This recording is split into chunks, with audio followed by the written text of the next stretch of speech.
রবীন্দ্র সরণি অর্থাৎ জোড়াসাঁকোর ঠাকুরবাড়ি আমাদের সকলের প্রিয় রবীন্দ্রনাথ ঠাকুরের একটি জন্মস্থান।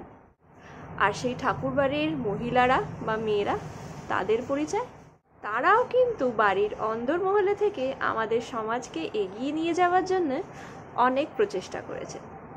আর তাদের হাতের রান্না সেটি একটি আলাদাই কাহিনী, এবং সেটার পরিচয় আমরা পাই পূর্ণিমা ঠাকুরের লেখা ঠাকুরবাড়ির রান্না বইটি থেকে।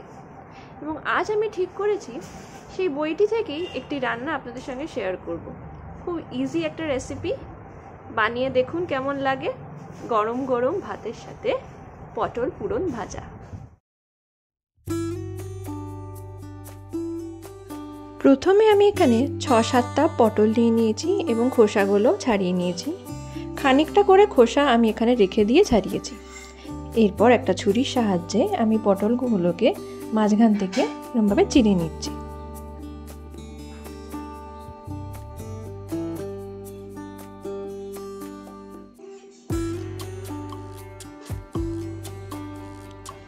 এরপর পটলের ভেতরের যে অংশ, শাঁস আর দানাগুলোকে আমি হাত দিয়ে টেনে বের করে আলাদা করে রাখছি।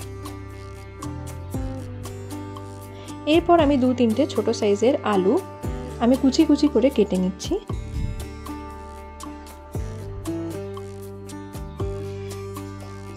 তার সাথে পরিমাণ মতো কাজু, কিশমিশ আর কাঁচা লঙ্কাও আমি কুচিয়ে নিয়েছি। আর কুচিয়ে নিয়েছি একটা পেঁয়াজ। এরপর কড়াইতে 1 টেবিল স্পুন তেল গরম করে ওর মধ্যে আমি পেঁয়াজগুলো ছেড়ে দিয়েছি ভাজার জন্য। পেঁয়াজ কুচিগুলো হালকা ব্রাউন হয়ে গেলে আমি এর মধ্যে কুচনো আলুগুলো অ্যাড করছি, নিয়ে ভালো করে সবকিছু আবার ভেজে নিচ্ছি। এরপর আমি অ্যাড করছি কাজু, কিশমিশ আর কাঁচা লঙ্কা কুচিগুলো, নিয়ে ভালো করে আবার ভেজে নিচ্ছি। খানিকটা ভাজা হয়ে গেলে আমি এখানে অ্যাড করছি নুন, সামান্য চিনি, 1 টিস্পুন মতো গোলমরিচ গুঁড়ো আর হাফ লেবুর রস।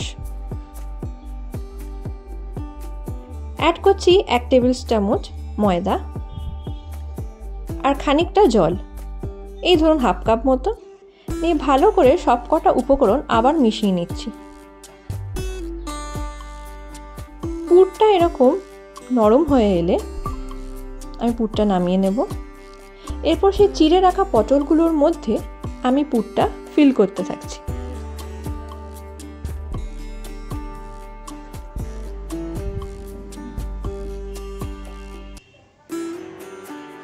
এরপর আমি 1.5 কাপ মতো বেসন নিয়েছি, নিয়ে ওর মধ্যে একটু লঙ্কার গুঁড়ো আর নুন অ্যাড করে একটা ব্যাটার বানিয়ে নিচ্ছি, ঠিক যেমন আমরা বেগুনি বা কুমড়ি ভাজি। এরপর এই পটলগুলোকে ব্যাটারের মধ্যে ভালো করে চুবিয়ে নিয়ে গরম ছাকা তেলের মধ্যে আমি এটাকে ভেজে নিচ্ছি।